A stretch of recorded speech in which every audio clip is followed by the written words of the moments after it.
Olá, chamo-me Eleutério Gavan. A convidada deste podcast ONU News é Patrícia Azevedo. A documentarista explorou o gelo da Antártica para mostrar ao mundo o impacto da mudança do clima. A ação contra as alterações climáticas é uma das 17 metas globais e ao lado de forças brasileiras e chilenas, a brasileira chegou a lugares extremos do planeta e conta na série, portanto, Terra de Todos. A região vem passando por ondas de calor sem precedentes e no último ano foi registada a menor extensão de gelo marinho. Patrícia, é muito bem-vinda. A Mayra Lopes segue com as questões desta conversa. Oi, Patrícia, tudo bom? Obrigada por estar com a gente hoje. Eu que agradeço. Prazer te receber. Igualmente. Eu queria começar pedindo para você contar para a gente o que despertou seu interesse pela Antártica. Então, pessoal, eu sou do Recife, né? O Nordeste do Brasil. Eu vivo num lugar extremamente quente. Mas eu tinha um sonho de chegar no extremo frio do planeta Terra. Disparidade, né? E aí eu vim buscando saber como fazia isso. E foi quando eu pensei, dentro do governo federal, existe um projeto que é o Ministério da Cultura.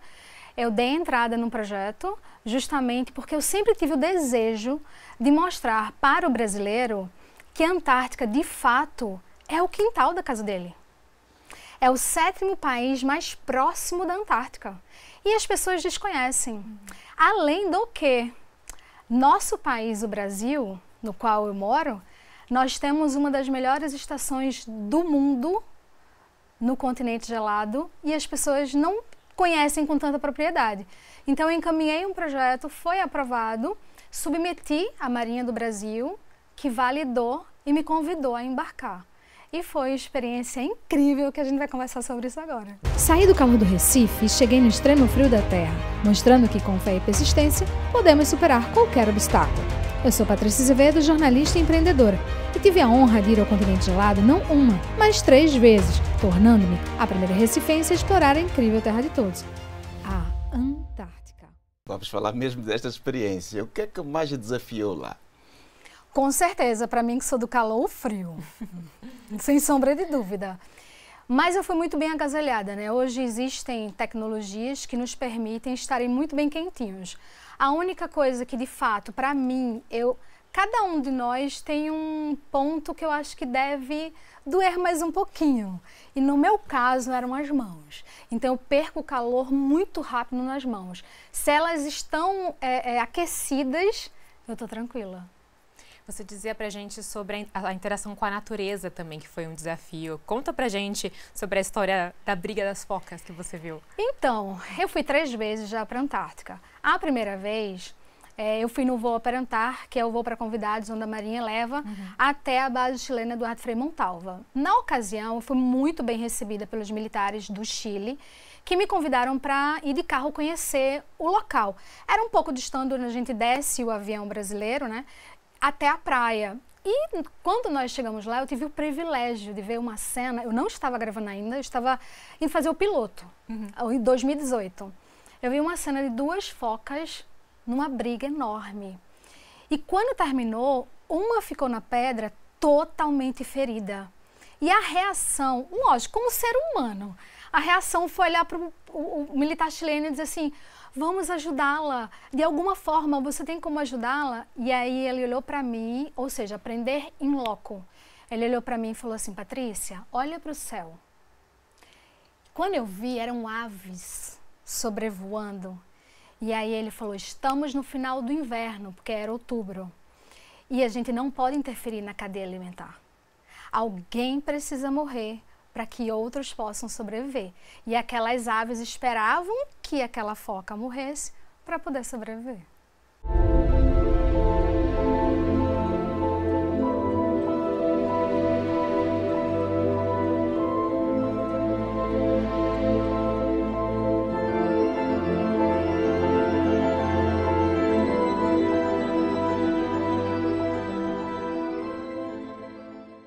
Você esteve na base brasileira, portanto, na Antártica, e, portanto, falou aqui de chilenos também.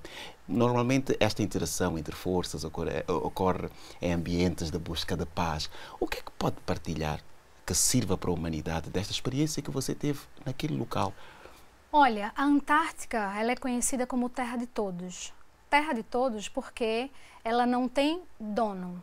Ela é autorizada para que os 29 países que lá estão, com suas estações e bases, eles possam focar na ciência mundial. E os países têm, por lei, cooperação internacional. Então, a experiência que eu tive, por exemplo, com relação ao Chile, a experiência com relação ao Equador, da primeira vez que eu vi o Chile ser parceiro do Brasil para que nós possamos descer o avião na base chilena, Eduardo Frei Montalva, e assim seguirmos com os navios brasileiros até a estação brasileira. Porque o Brasil não tem pista de pouso para avião com asa. O Brasil tem pista de pouso para helicóptero. Então, existe essa parceria. Da segunda vez, foi quando eu passei 2 meses, eu vi a cooperação internacional voltada com o Equador, que pesquisadores brasileiros nós fomos levar para Maldonado, a estação equatoriana, e levar alguns suprimentos para eles nos nossos navios, enquanto pesquisadores equatorianos ficaram na base brasileira. Então, os países se ajudam entre si. E isso reflete, eu acho que no nosso dia a dia, que isso é muito importante. É importante a cooperação entre comigo e vocês como jornalistas, com as pessoas no meio da rua. Então, assim, se nós, entre si, seres humanos, que habitamos aqui nesse globo terrestre, né, não nos interagirmos como pessoas para que a vida seja melhor, como vai ser? Eu sou Patrícia Azevedo, estou aqui há 2 meses na Antártica, gravando a minha primeira websérie, Antártica Terra de Todos. E a convite da ONU News, eu quero falar um pouco do que tem acontecido e que eu tive a oportunidade de presenciar. Patrícia, eu lembro que talvez esteja fazendo mais ou menos 1 ano, você enviou um vídeo pra gente contando sobre algumas coisas que você percebia da mudança climática por lá. Sim. E eu vi que nas suas redes sociais você também tem falado bastante Sim. sobre mudança climática e até mencionou essas últimas inundações que tiveram no Rio Grande do Sul. Conta pra gente um pouco mais do que você viu lá, nessa questão específica sobre o clima. Então, isso é uma coisa que me toca profundamente, porque quando eu estava na estação brasileira, eu vou brincar entre aspas, mas a gente chama que é o nosso pontinho verde da Amazônia, porque ela é toda verde, né? Naquele ambiente branco. E muitas vezes eu saía e ficava só sentada numa pedra, contemplando a natureza. E eu ouvia, longe de onde eu estava, um pouco, você tem que ir de bote, a geleira Stenhouse e a Ajax. São 2 geleiras próximas da estação lado esquerdo. E eu ouvia nitidamente o gelo, ele faz um barulho enorme, ele quebra, e ele cai, vum. E muitas vezes, e ele faz ondas, né, quando cai. E muitas vezes chegava na praia, na frente da estação, pedras enormes. E aí no dia que a Marinha autorizou eu ir de bote gravar, eu passei uma noite pedindo. Eu sei que não é uma coisa interessante, a geleira está desabando, mas eu preciso gravar para mostrar. E exatamente quando a gente chegou, que estacionou o bote num local seguro, distante, a geleira desabou. E aí foi um impacto em corre-corre, porque não foi aquele momento perfeito. Estou parada no local, com a lente olhando. Foi exatamente na hora que a gente chegou, ela começou a fazer o trincar e desabar e todo mundo sai da frente e tal. E aí hoje eu tive a live com o Jefferson Simões, que é o professor responsável de clima e tal.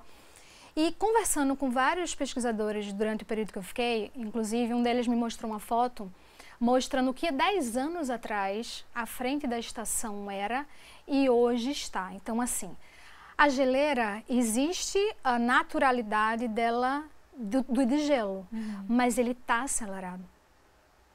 E o que tem acontecido depende muito das nossas atitudes.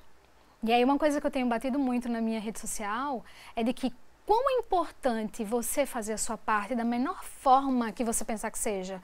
Se você vai tomar um banho, fechar a água e depois ligar, usar uma garrafinha e não plástico, são coisas mínimas que a gente já aprende, mas que a gente precisa colocar no nosso dia a dia, para que realmente isso seja uma avalanche, vamos dizer assim, de pessoas colaborando para que isso não seja tão rápido. Uma pergunta. Você viu o degelo em loco, captou imagens e depois volta para o Brasil e vê agora a tragédia, tanto no Rio Grande do Sul. Onde é que se encontram estes momentos? Que relação é que eles têm? E o que é que você tem aprendido desta experiência nos dois lugares? Olha, nesses últimos 4 anos, focando muito na Antártica, e agora, por conta disso que aconteceu no Rio Grande do Sul, uma tragédia absurda, né? Conversando mais uma vez com o Jefferson Simões, que foi uma pessoa, um dos profissionais que me deu consultoria, sempre foi muito solícito, os pesquisadores brasileiros, eles conseguem identificar pontos chaves e eles passam para as autoridades.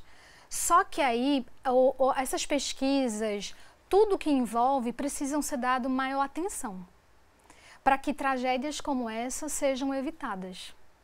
Isso sim importa, porque as pesquisas têm sido feitas para poder minimizar os impactos, né? Agora é fato, se principalmente a América do Sul, que é exatamente no pontinho mais próximo, não fizer o seu dever de casa, que é isso que eu tenho comentado, não adianta, porque o globo por si só, ele é um ciclo. Ou seja, tanto a Antártica quanto o Ártico, ele é um regulador. Saí do Recife e até chegar na Antártica passei por lugares e conheci pessoas incríveis. Somos um só povo, parte de uma terra de todos.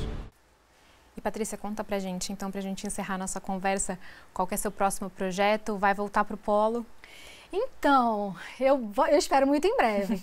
No meu site, que é o terradetodos.com.br, eu fui convidada pela Swan Hellenic, que é uma empresa de turismo internacional fantástico, a conhecer, porque até então eu só tinha ido com a Marinha Brasileira, né? E, inclusive, eu quero agradecer muitíssimo o patrocínio da Petrobras. A Petrobras acreditou no projeto, acreditou porque ela também trabalha com o assunto, meio ambiente, isso é importante, e investiu nele.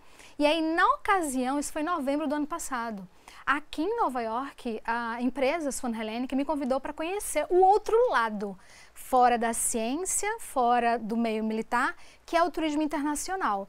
E o turismo internacional, para quem puder conhecer a Antártica, é algo impactante.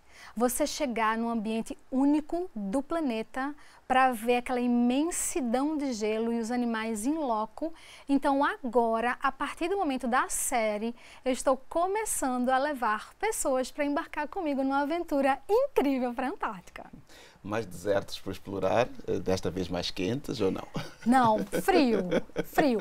Só que assim, eu fui em novembro é frio, a gente pegou nevasca, mais para frente, dezembro, janeiro, fevereiro, há uma incidência inclusive maior de animais, porque está mais quebrado, o mar mais gelado, tal assim, mais picotado para que os navios consigam transitar. E aí eu vivi experiências incríveis, como por exemplo, Polar Plunge. Eu tive a experiência de mergulhar, me lançar, literalmente só de maiô, nas águas congelantes da Antártica. Você tem um tempo, vai com uma cordinha com toda a segurança, você se joga e sobe, mas você tem a sensação da temperatura da água, que é única no planeta Terra. E tive outra experiência que foi 2 horas andar de caiaque por entre o gelo e com o habitat da natureza em volta. É algo assim, literalmente único. Que sonho. É um o sonho. calor que está em Nova York hoje, hein, Eleutério? Refrescante. É verdade. E nós tivemos aqui a experiência e o privilégio de ter esta viagem feita com você aqui no nosso podcast ONU News. Muito obrigado pela presença aqui, Patrícia Azevedo. Também agradeço. Até a próxima. Até.